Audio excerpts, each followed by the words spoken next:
obrigado. Isso. Esse aqui que nós vimos as 2 últimas aulas, né? Mecânica dos fluidos, os conceitos, as aplicações, onde que a gente aplica a mecânica dos fluidos. Falamos sobre o que é um fluido, né? Definição de fluido. Sobre o que é o meio contínuo, como é que a gente define o meio contínuo. Na mecânica dos fluidos, a gente pode fazer de várias formas a mesma análise. Ela pode ser feita tanto por descrição euleriana, quanto por descrição lagrangiana. Falamos que do campo de velocidade, que é um campo muito importante, pois ele, além de você fazer a análise do escoamento ali, ele também te dá várias outras informações, como o vetor de deslocamento, aceleração, a vazão volumétrica, velocidade angular, local e assim por diante. Então, é muito o engenheiro que trabalha com mecânicos fluidos tem realmente interesse em saber o campo de velocidade. Depois falamos sobre campo vetorial e campo escalar. Vocês lembram qual que é a diferença entre campo vetorial e escalar?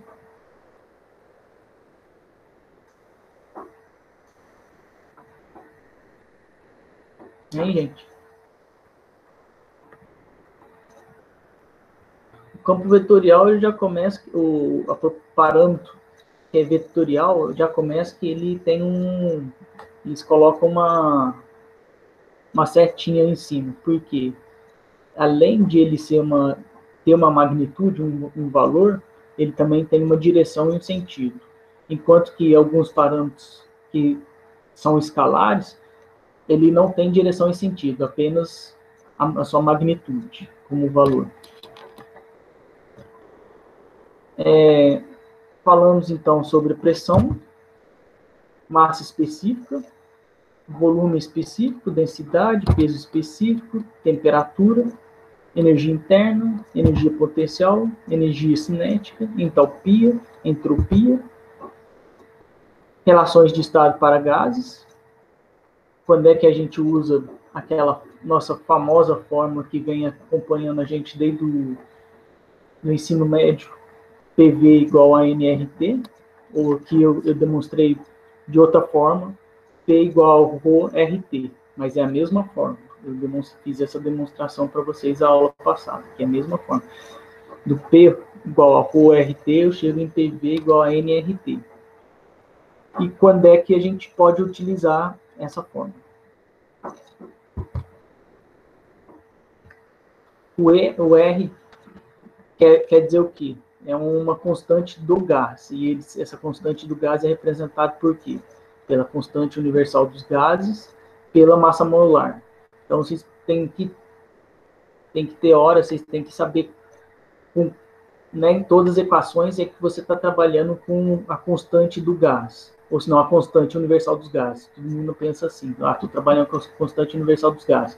Então, entra com aquele valor de 8.314. Mas tem hora que não é o R traço, que muitas vezes não colocam. Na verdade, é o R do gás, a constante do gás. Então, tem que ter essa observação nesses detalhes. E muitas vezes o gás perfeito, que é usado em PVNRT, ele é utilizado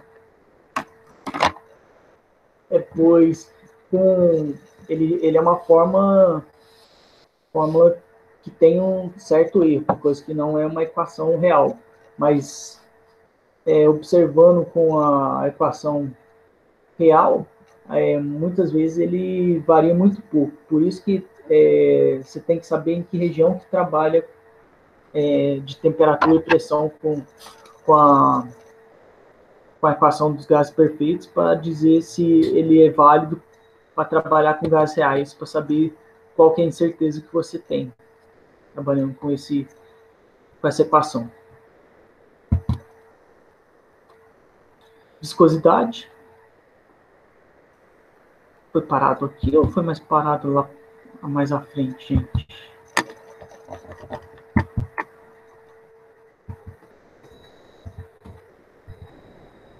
A viscosidade é o quê?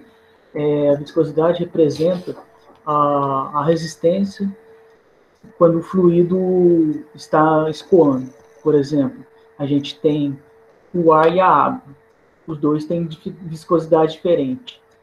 Ou seja, a viscosidade da água é maior do que a viscosidade do ar. Ou seja, você tem mais dificuldade de escoar na água do que no ar. E assim acontece no óleo. Você tem ainda mais dificuldade de escoar no óleo do que na água. Então, ou seja, ele tem uma maior viscosidade no óleo do que na água. E assim por diante. Tem que ver o que vai analisar para saber a viscosidade com que você trabalha.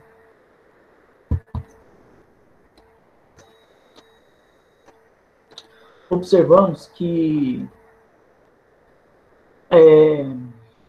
com a viscosidade, a gente chega na equação que é tensão de cisalhamento igual a viscosidade dinâmica vezes a taxa de deformação. Essa fórmula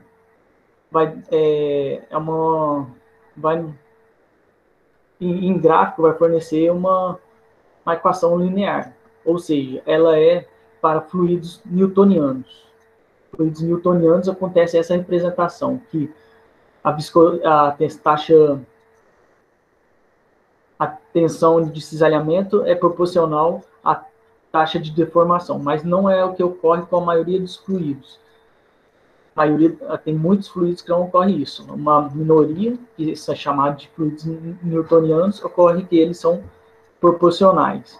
Ou seja, quais são como é chamado os fluidos que não é proporcional à taxa de deformação com tensão de cisalhamento? Eles são chamados de fluidos não newtonianos.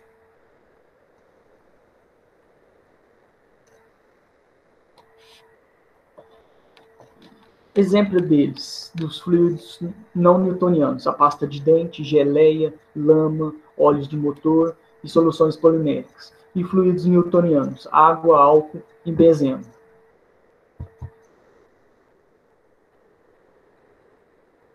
Muitas vezes na mecânica dos fluidos, a gente quer também saber como levar o que foi ensaiado para o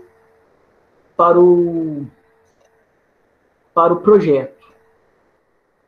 Porque muitas vezes a escala do que foi ensaiado, o objeto que foi ensaiado, está em escala menor.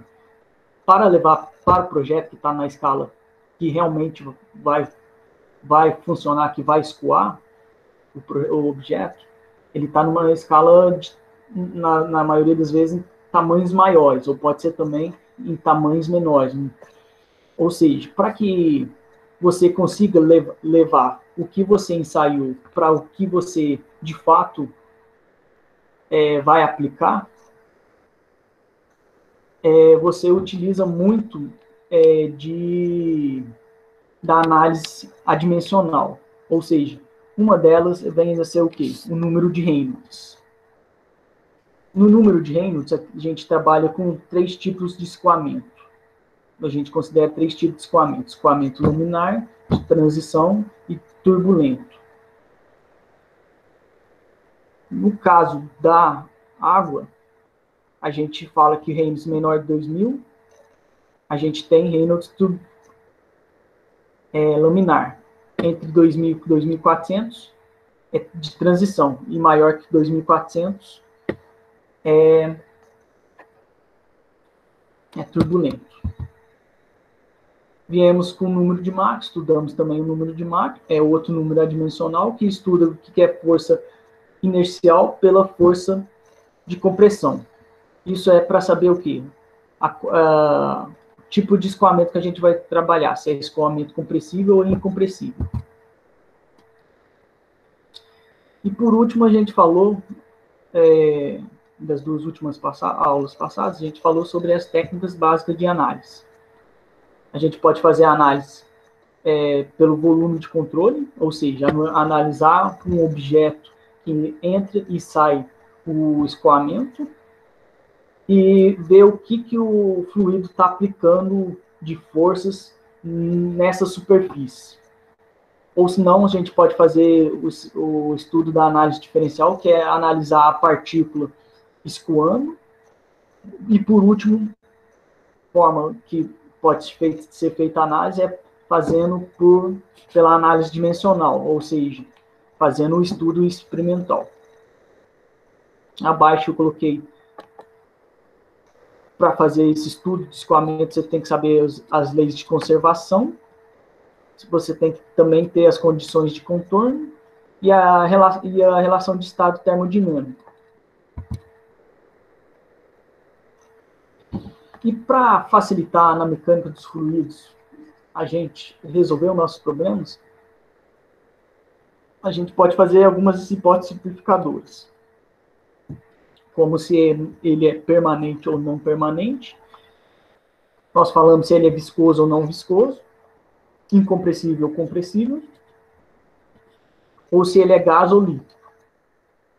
Pois, ao definirmos tudo isso, é mais fácil de simplificar os nossos problemas. Além disso, a gente pode trabalhar com o campo de escoamento. Como é que a gente vai fazer a análise desse campo de escoamento? Temos 3 formas de fazer a análise do campo de escoamento. Pela linha de corrente, que é o quê? A gente vai analisar em um determinado tempo o que vários pontos que estão tangentes ao vetor velocidade. Tem a linha de trajetória, que é o quê? Ao longo do tempo, vai analisar uma certa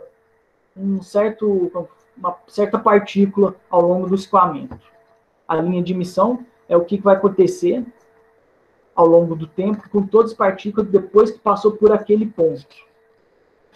E também tem a linha de filete, em um determinado tempo zero, o que está acontecendo com o conjunto de partículas do fluido. A gente, essas linhas, elas podem se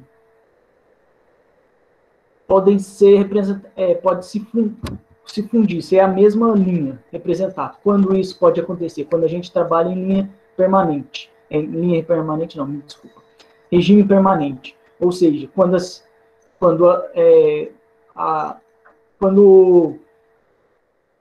as propriedades não variam com o tempo, apenas com a posição. Assim sendo, temos que a linha de corrente, linha de trajetória e linha de emissão, elas se coincidem.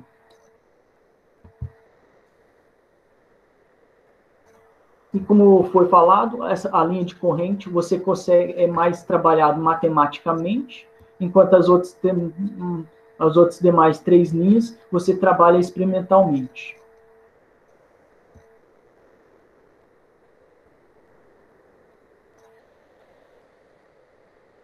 E para determinar as linhas de corrente, eu tenho essa equação aqui. dx sobre u, que é igual a dy sobre v, dz sobre w, que é igual a dr sobre v. O que vem ser u, v, w? Vem ser as minhas componentes da minha velocidade v, do vetor velocidade, o vetor velocidade, nas direções de x, y e z. Então, eu tenho o vetor, a minha velocidade u está na direção x. A minha velocidade v está na direção y. E a minha direção w, está no eixo z, na direção do eixo z. Assim, me formulo, juntando as 3, ela vai me dar o vetor velocidade, v, como pode ser visto na figura.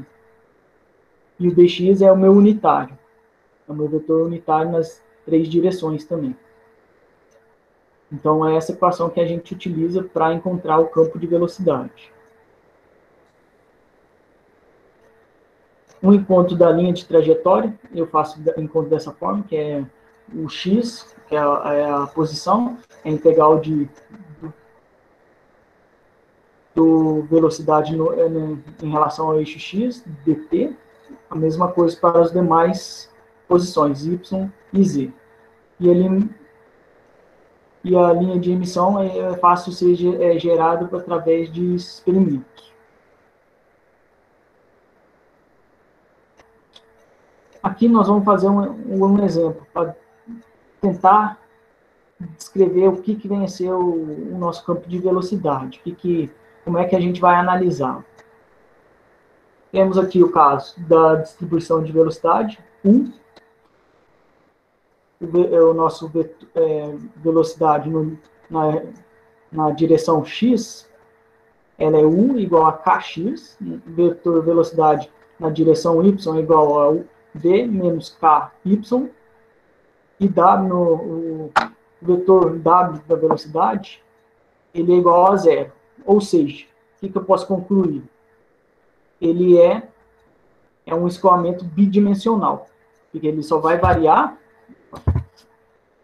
nessas duas direções, nessa e nessa aqui. Então, ele é bidimensional, e não trabalha, vai ser, por exemplo, ele ia ser esse vetor aqui, que está mostrado aqui pela linha tracejada. O vetor dele seria esse, o vetor V.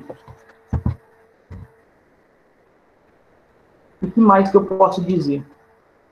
Ele, como você não vê o tempo sendo trabalhado nem na velocidade em U, nem na velocidade em V, ele também está trabalhando em regime permanente, e não varia com o tempo. Se está trabalhando em regime permanente, o que eu posso concluir?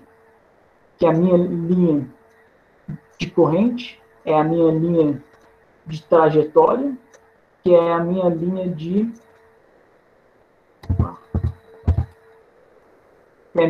emissão. A minha linha de corrente é igual à minha linha de trajetória, que é igual à minha linha de emissão. Então, ou seja, matematicamente eu consigo representar o meu campo de velocidade, que eu consigo as linhas de corrente. Essas linhas de corrente, como ele está em regime permanente, pode ser também mostrada ela. Isso é o que vai acontecer se experimental. Aqui no exemplo, ele falou que o valor de K meu, ele tem um valor positivo. Ele pede para calcular e desenhar a linha de corrente do escoamento, incluindo as direções.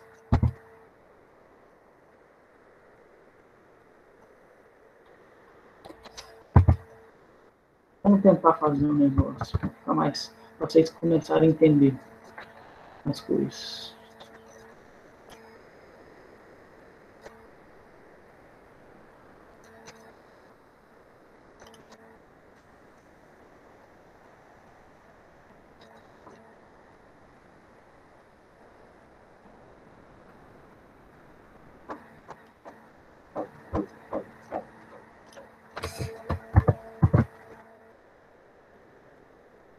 Vou desenhar aqui o meu eixo X e o meu eixo Y. Opa.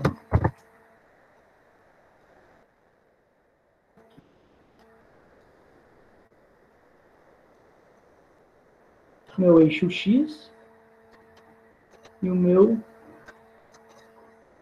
eixo Y.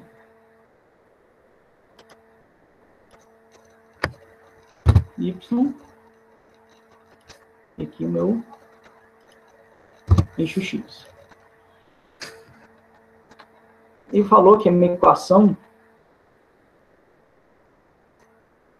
é U igual a KX. E tem a outra, que é V igual a menos KY. Esses são os meus vetores de velocidade na direção x na minha direção y. Se nós formos colocar naquela equação para definir o campo de velocidade, nós vamos trabalhar com o quê? Aquela equação que foi demonstrada é dx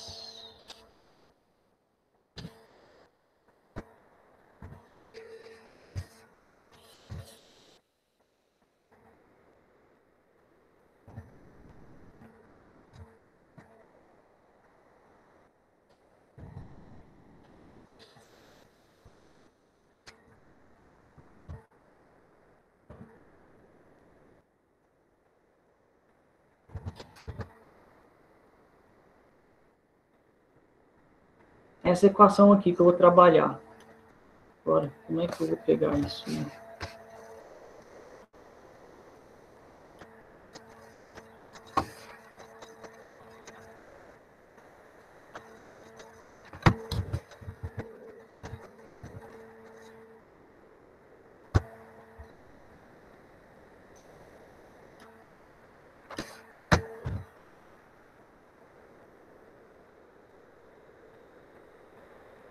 Nossa.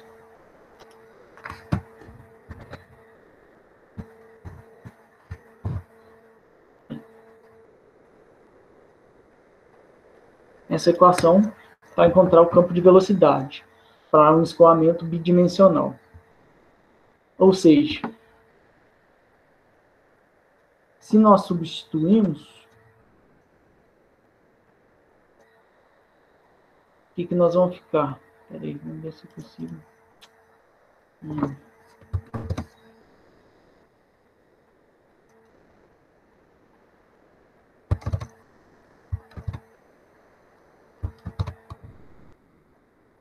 fazer o seguinte, gente.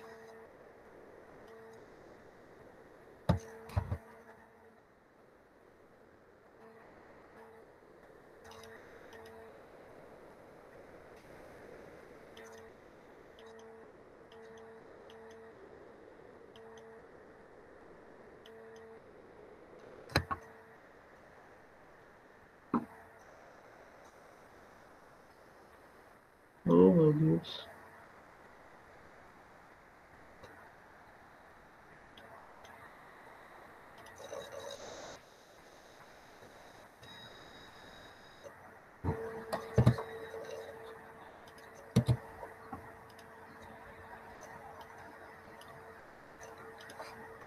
Aqui eu tenho nossa equação para achar o campo de velocidade. Como é que eu vou achar ele? Eu vou substituir o U e o V dentro dele. Ou seja, o U meu é o quê? Meu U é KX. E o meu V é KY. Na verdade é menos KY. Então vou já deixar o menos para fora aqui. É menos KY. Assim, eu vou integrar dos dois lados. E fico com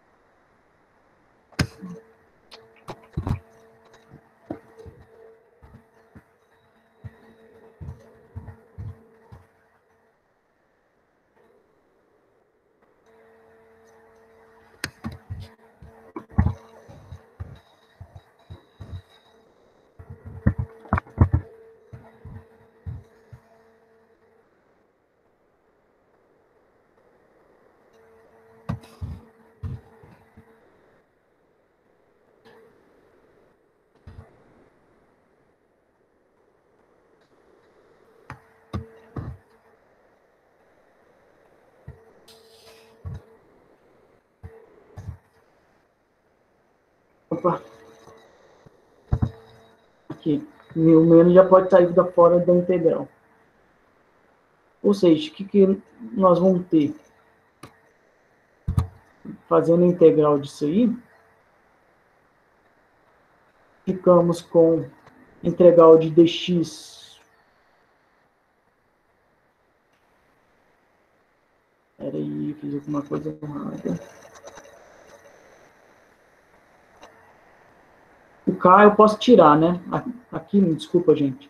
Voltando para a primeira equação acima, o que eu posso fazer já? Tirar o K. Posso fazer o seguinte. Dividir toda a equação por K, porque ele aparece dos dois lados da equação. Então, eu retiro o K.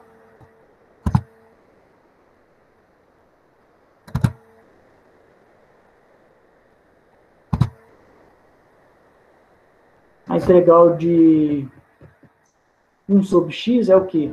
Por dx é o quê? É o logaritmo neperiano. Então, aqui nós vamos ter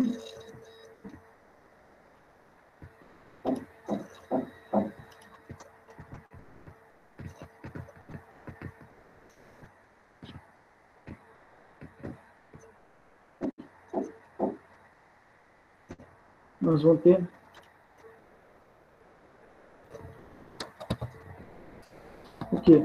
O ln de x, que é igual a ln de y. E vai aparecer mais uma constante. Então, mais o ln de uma constante.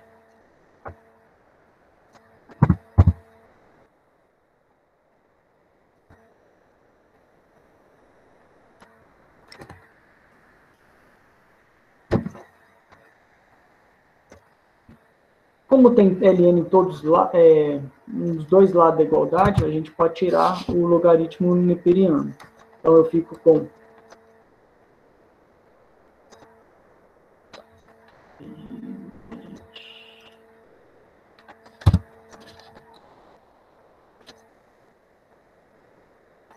eu tenho ln de x menos ln de y. Se eu coloco o ln de y do outro lado da igualdade, eu vou ficar com ln de x, y, é igual a ln de c, logaritmo neperiano. Tirando o logaritmo neperiano que aparece dos dois lados, eu fico com x, y igual a uma constante. Ou seja, para esse caso, o campo de velocidade é uma hipérbole. Quanto mais você aumenta o x, você vai diminuir o x. Quanto mais você aumenta o x, diminui o y. E quanto maior o y, menor o x.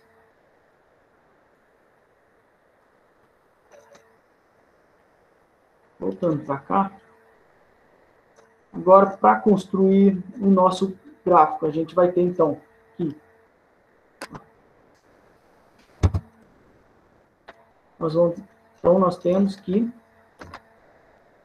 x, y igual a uma constante, c. Se x, y é igual a uma constante c, vamos dizer, inicialmente, que esse c equivale igual a 3. Se c equivale igual a 3, x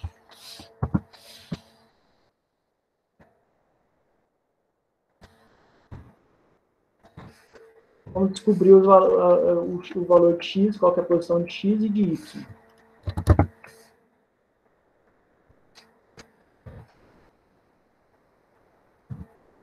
Quando x vale 1, nós temos que,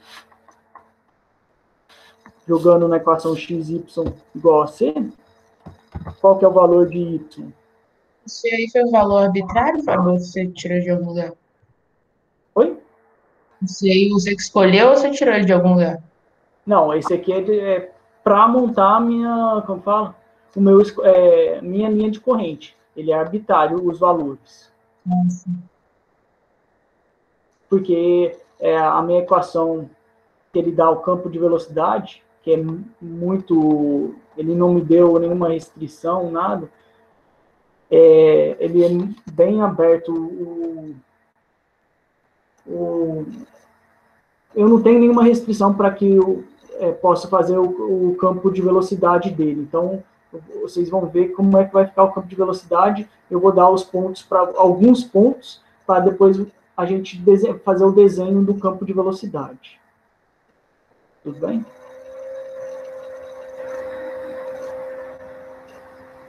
Tá bom?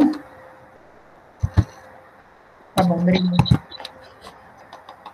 Se não entender, você me pergunta de novo. Para 2, seria o valor? Se o x é igual a 2, qual que seria o valor?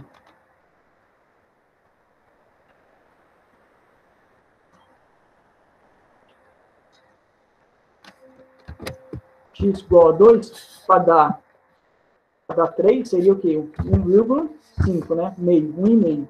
2 vezes 1,5 me dá 3. Quando a gente vem com 3,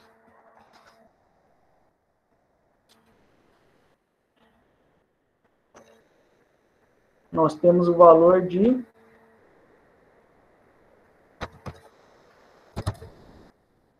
1. Ou seja, como é que vai ficar? Ele vai ficar. Nós fizemos para x e y. Só valores positivos para x. Ele vai ficar com valores positivos, mas ele vai acontecer o quê? Ele vai diminuir, como foi falado, eles são inversamente proporcionais. Então ele vai ficar no primeiro quadrante, ele ficaria alguma coisa assim. Vamos fazer aqui é 1, aqui é 2. Opa.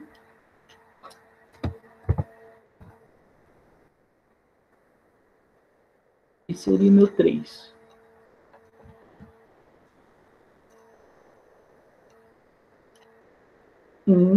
Opa, nossa. 1, 2,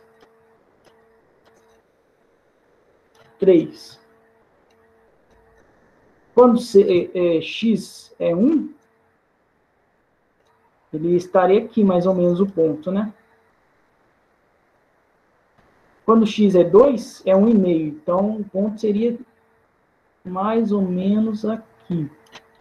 E quando x igual a 1, ele é 3.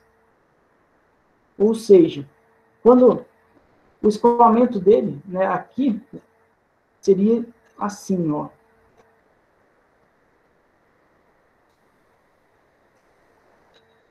E ele vai diminuindo o valor quanto maior o x. E aqui, quanto menor o x, maior será o y. Isso aqui é para C igual a 3. Meu C, não vou fazer para todos, senão vou gastar muito tempo e também vai ficar muito difícil de desenhar. C igual a 2 seria alguma coisa aqui, passando aqui. E C igual a 1, alguma coisa passando por aqui. Mas ele não encosta em zero, nos eixos. Tá certo? Aqui eu não consigo fazer, aqui seria o quê? Meu C igual a 2, C igual a 1. Conseguiram observar ou não? Hein, gente? Conseguiram entender como é que está o campo de velocidade?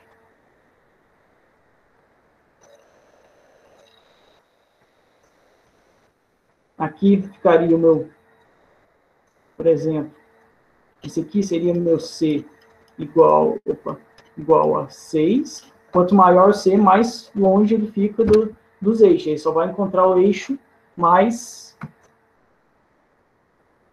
com números de x e números de y grandes, maiores. Então, o que nós iríamos ter para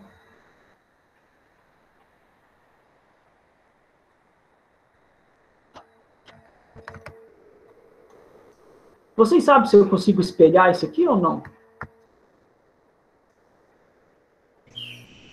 Eu não sei, acho que no Paint não. Oh. Não, né? Eu não sei se eu quis ver. Eu acho que dá para fazer o seguinte. Girar aqui, dá para fazer isso aqui. Aqui ele vai ter a mesma característica. Vai ser igualzinho. Mas o que vai acontecer? Aqui, em vez de ser C igual a 6, aqui vai ser C menos 6. Aqui, menos 3. Aqui, menos 2. Opa. Menos 2. E aqui, menos 1. Entendeu? O que eu fiz? Aqui, eu fiz x. Eu trabalhei com o quê? XY com os constantes negativas. E o quê? Meu x, todos os x meus eram menor que 0. E todos os y meus ainda eram valores maior que 0. Na primeira vez que eu fiz, o quê? Eu tinha o quê? O x sempre era maior que 0 e y era sempre maior que 0.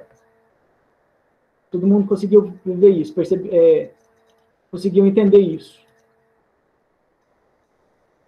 Hein? O que aconteceu? Conseguiram entender isso, gente?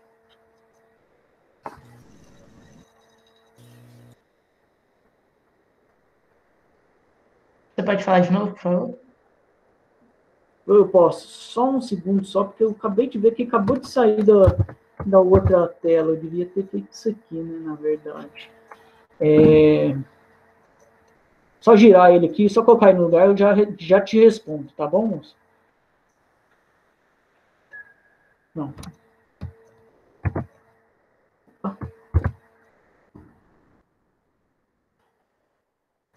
Girar para a direita. Isso aqui.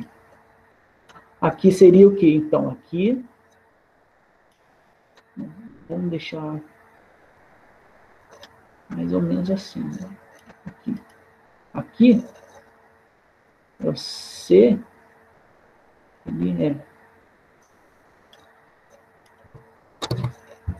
Aqui o meu C vale. Não. 2. C igual a 3.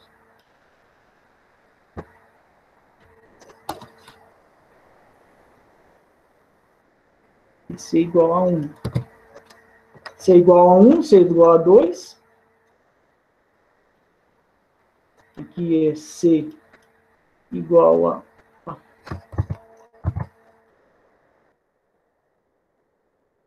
C igual a 3, e aqui C igual a 6. Do outro lado, no lado esquerdo do eixo Y, é C igual a menos 6, C igual a menos 3, C igual a menos 2, C igual a menos 1. Para fazer o primeiro quadrante, o que nós tivemos que considerar? Sempre trabalhar com x maior que 0 e o y maior que 0. É isso aí, ó, né? Daqui para cima é o quê? O y sempre é...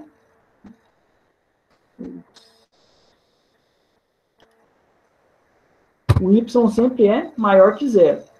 E daqui, de 0 para cá, ele tem valor sempre o quê?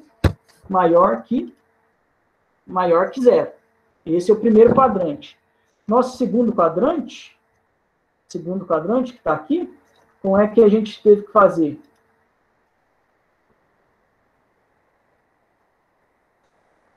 O x continua sendo maior que zero, ó, porque, não, desculpa, x é menor que zero, porque os números são negativos de x, mas o y ainda continua sendo maior que zero. Tudo bem? Conseguiu entender, moço? Ou era alguma outra coisa? Você não tinha entendido. Tá certo. Mas aí, o que ainda a gente tem? A gente pode replicar isso aqui para baixo. Vamos ver se consegue fazer isso.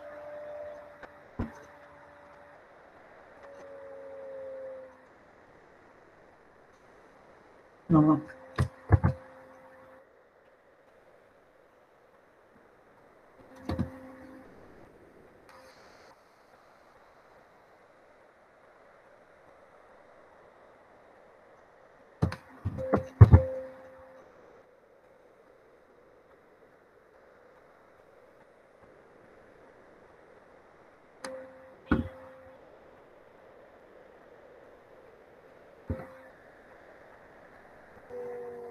O que nós temos agora? Que quando eu trabalho com C, nossa, C está tudo agora bagunçado. Mas dá pra gente entender pelo raciocínio de cima. Deu para entender. Mas o que vai ficar? Aqui, como o terceiro quadrante, x e y, os dois são negativos, o C vai ser o quê? C tem que ser o quê? Positivo. Entendeu?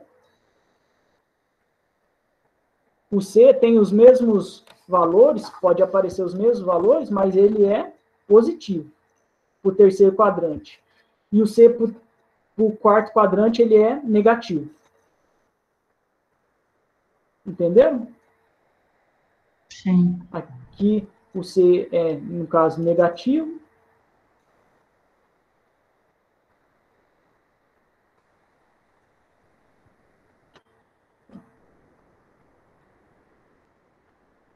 Por isso que eu sinto falta de um quadro tem lá.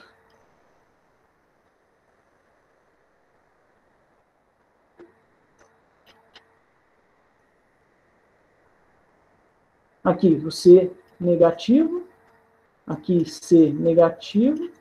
E os outros dois eu não vou fazer só mais esse, porque o outro já até tá lá feito. C igual a menos 1. Aqui é o quê? Aqui é C igual a 6. C igual a 3. E C igual a 2 igual a menos 1. Não vou nem fazer. No segundo quadrante, no terceiro quadrante, x tem que valores? Menores que zero. E y também. E no quarto quadrante, x é maior que zero e y menor que zero. Então, eu tenho o meu desenho. Tipo, aqui, completei o meu campo de velocidade se ele não fizer nenhuma restrição. Então, eu vou ficar com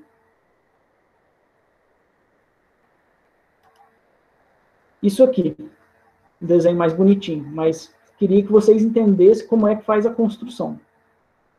Não, peraí. Vamos voltar lá. Aqui, o que eu tenho? Eu tenho esse desenho. Mas, no primeiro quadrante, eu ainda não dei a direção para vocês em nenhum sentido. Só dei os valores. Eu preciso entrar na velocidade novamente.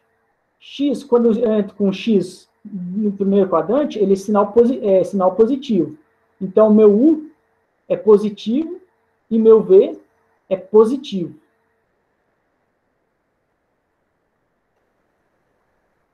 Ou seja, ele tem essa direção. Não, o x não, o v não é positivo, o v é negativo, ele vai diminuindo a velocidade, né? Então, ele vai ter isso aqui. Então, quer dizer que no primeiro quadrante,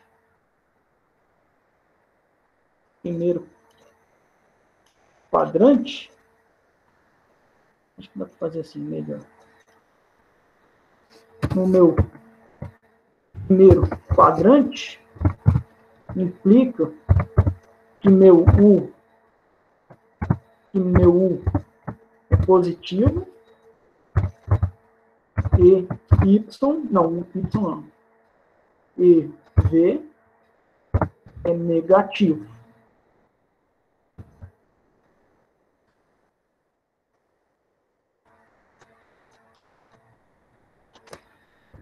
Se o U é positivo, ele vai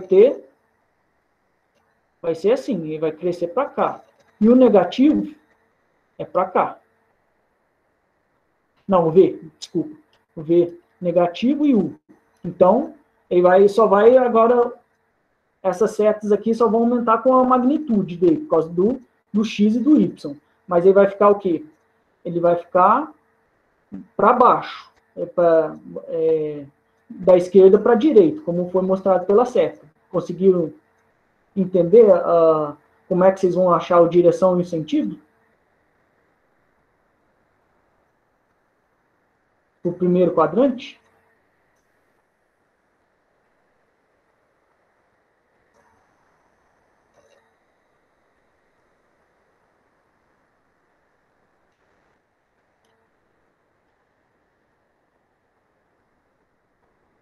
Né, gente?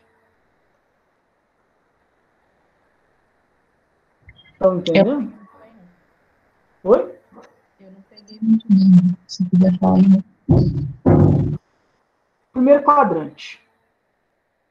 A gente vai entrar com as posições. U é igual a kx. K é um valor positivo. Se um valor positivo e o x no primeiro quadrante ele tem sinal positivo, como mostrado aqui, todos os sinais são positivos, quer dizer que o U meu vai ser o quê? Vai ser positivo. Entendeu?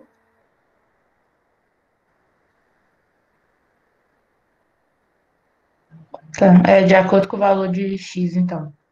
Isso, de acordo com o valor de X. E com o Y, ele vai ser negativo. O V meu vai ser negativo, por causa que eu vou fazer isso em cada posição. Eu vou ter minha velocidade em cada posição. Mas cada hora, em cada posição, por exemplo, se eu for aqui eu determinei o campo de velocidade para C igual a 3, que é a posição em X, a posição dele vai ser X igual a 1 e Y igual a 3. Aí eu consigo determinar a velocidade dele, o vetor velocidade também, que vai ser o que? X1 e Y3. Aí eu tenho que saber qual que é o valor de K. Ele não me falou o valor de K, ele falou que é maior que zero. Mas, por exemplo, se for K igual a 1, o U meu valeria o quê? 1 e meu Y valeria 3. Então, aí eu entro menos 3, desculpa, valeria menos 3, porque tem um sinal de negativo. Então, o vetor velocidade dele, nessa posição aqui, de x igual a 1, y igual a 3, seria o quê? Esse aqui seria bem maior, né? Isso aqui seria, seria mais ou menos alguma coisa assim. Mas aí, o que eu tenho? Eu quero achar a resultante da velocidade, né? A resultante da velocidade para aquela posição x igual a 1 e y igual a x igual a 1 e y igual a 3, seria essa aqui. O vetor velocidade naquela posição seria essa.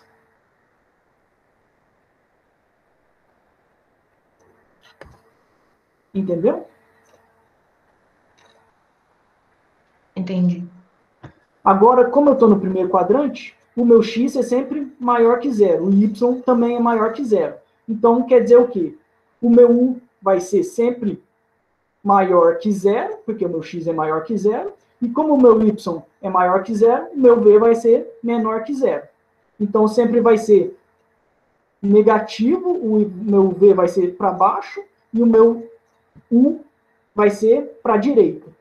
Então, o que vai ser? A seta vai ser essa aqui, do vetor velocidade, da linha de corrente, porque ele não é tangente aos vetores de velocidade no ponto, então vai ficar assim. Agora, se no caso a gente fosse para o segundo quadrante, no segundo quadrante, o que eu tenho? No segundo quadrante, eu tenho o seguinte, vamos fazer daqui. No segundo quadrante, eu tenho o seguinte, eu tenho que o x meu é menor que zero. Isso vai me implicar que o meu u é também menor que zero. Opa, menor que zero. E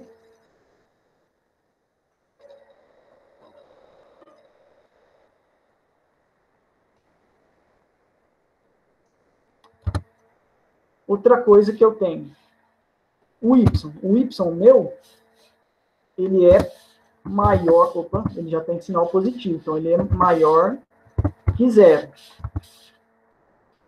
Isso vai me implicar que a velocidade de v na direção y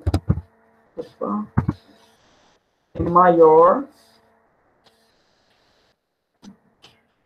Peraí, só aumentar aqui, porque senão eu não vou conseguir pensar aqui. O meu v, se ele é positivo, ele vai ser menor do que zero. Opa, menor que zero. Ou seja, como é que vai ficar? Vamos só analisar. X menor que zero, u é menor que zero. Y maior que zero, o v, desculpa, é menor que zero. Como é que ele vai ficar, então, o comportamento do meu vetor velocidade? Eu tenho aqui o meu u, ele é menor que zero. Então, ele vai ficar agora olhando para a esquerda. E o meu v também vai continuar olhando para o sentido de cima para baixo. Então, esse aqui é o meu u e esse aqui é o meu v. Ele só vai aumentar, mas esse u e v, ele ainda está em função, o meu u está em função de x, ele vai aumentar com x, e o v vai aumentar com a posição y. Ele pode aumentar e diminuir. Mas o que ele vai ser? Então, como é que ele vai ficar aqui? Ele vai ser isso aqui na hora de entrar nas minhas linhas de corrente. Vai ficar aqui assim. A minha linha de corrente vai ser assim.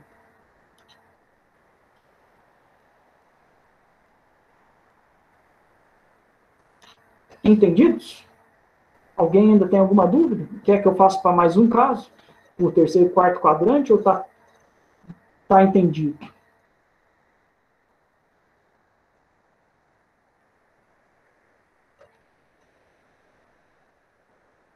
Hein, gente?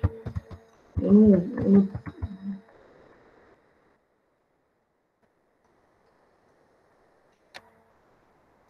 Acho que sim, entendi. Entendido para todo mundo?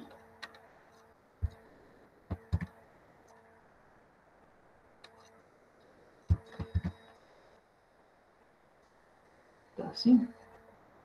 Então tá. Então, eu fiz todo esse rascunho aqui, porque aqui eu já tinha pronto. Quando você tem alguma coisa pronta e vê, você pensa que você está entendendo, mas não está entendendo nada, né? Então, na hora que você vai fazer, é que você vai ver que está o problema. Então, eu já fiz para diminuir os problemas. Eu só esqueci de falar uma coisa. Aqui, ó, eu tenho -3, aqui já fiz bonitinho para vocês conseguirem perceber. -1, C igual a -1, C igual a -2, C igual a -3. E quando eu considero o y maior que 0, e nesse caso aqui eu falei para x menor que 0. Tem todos eles aqui representados, como é o campo de velocidade, quando eu considero esses vetores, para 1 igual a k igual a x, U igual a kx e V igual a menos ky. Eu tenho uma hipérbole. E quando um dos valores da posição é igual a 0, o que eu tenho? Ele vai andar na linha. Se ele andar, esse primeiro aqui está andando na linha do eixo y, quer dizer o quê? Que o meu y ele pode variar, e o que acontece? O meu x é igual a 0 para todas as posições. X igual a 0 e o y meu varia. O que acontece? Ele vai o seu sentido de direção é de cima para baixo. Quando é no eixo x, quando ele é menor, o x é menor que 0, ele é da direita para a esquerda, e quando ele é maior que 0, é da esquerda para a direita. E quando o y é menor que 0, ele é de baixo para cima. Ou seja, o único ponto em que você não tem a linha de corrente, a velocidade é igual a 0, é onde? É na origem. A velocidade aqui é igual a 0, na origem. E quando porque o x igual a 0 e y igual a 0, se eu entrar nas equações U e V, vocês vão perceber que ele vai dar mesmo valor de 0. U igual a 0 e V igual a 0. Ou seja, esse ponto aqui é chamado de ponto de estagnação. Eu não tenho escoamento. Entendido, gente?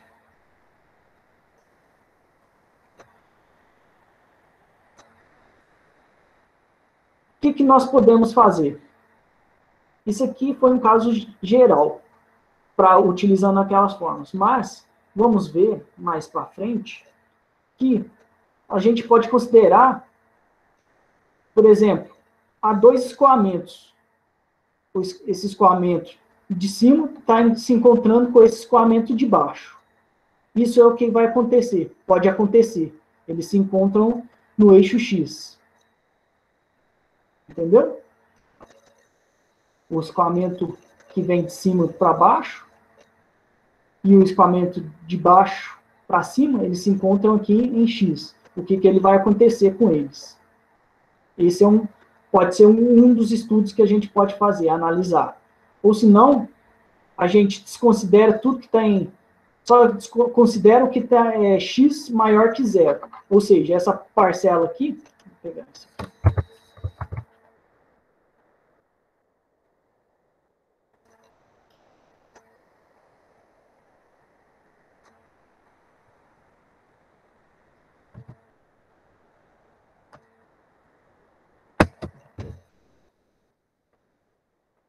Nós podemos ter uma situação em que não temos valores de y menor que 0. Ou seja, a gente só vai trabalhar com esse escoamento mostrado, em que o eixo X pode ser considerado uma parede. A gente então percebe o quê? Está vindo um escoamento daqui de cima e na hora que ele vai encontrar a parede, o que acontece com ele? Uma parcela vai para o lado esquerdo e a outra parcela vai para o lado direito da parede. E vai se chocar também com a parede. Quando se choca na parede, esse ponto aqui, que é a origem, vai ficar com uma velocidade igual a 0, e as demais ele vai indo para a esquerda, com uma determinada velocidade, e aqui para a direita com uma velocidade. Mas a velocidade dele só em U. Em V ele não tem velocidade, quando ele está na parede. Só tem velocidade em 1. E a outra análise que a gente pode fazer, outra restrição que a gente pode fazer, de escoamento, é só considerando um quadrante. Por exemplo, numa quina. Na quina, aqui, por exemplo, a quina do primeiro quadrante. Ou seja, o Y seria uma parede e o X seria uma outra parede. O que ocorreria com o escoamento se estivesse vindo de cima para baixo?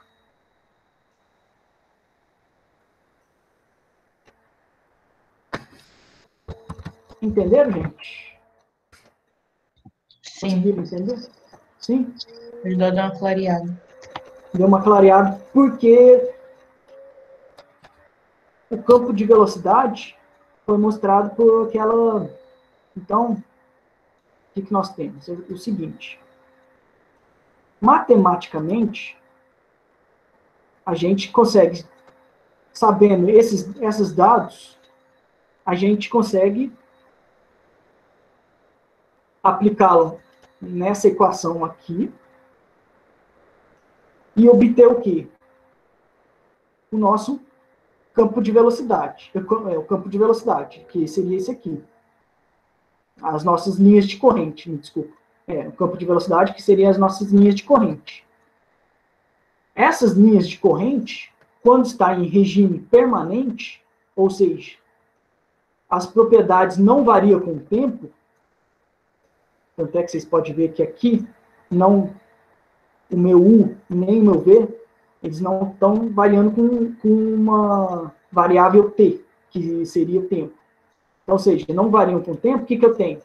A minha linha de corrente é igual à minha linha de trajetória, que é igual à minha linha de emissão. As linhas de trajetória e emissão são possíveis de ver experimentalmente. Então, isso aqui seria o meu estudo experimental. O que aconteceria, tanto matematicamente, poderia ser visto experimentalmente o resultado. Entendido, gente?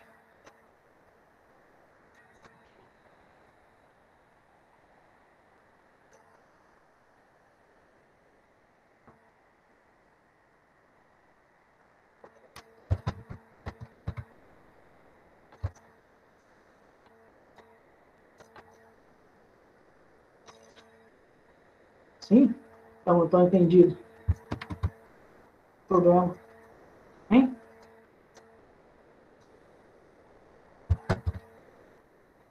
Alguém me fala alguma coisa.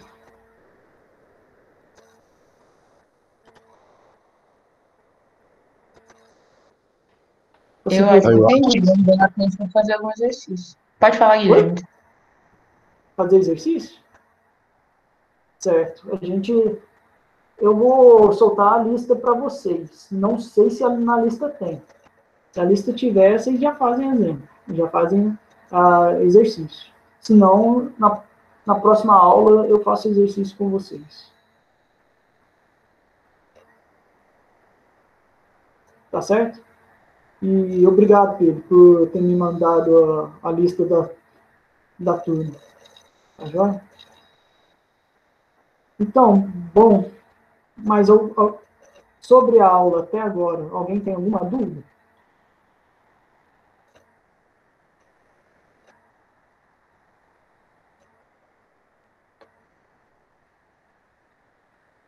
Gente? Alguém tem alguma dúvida?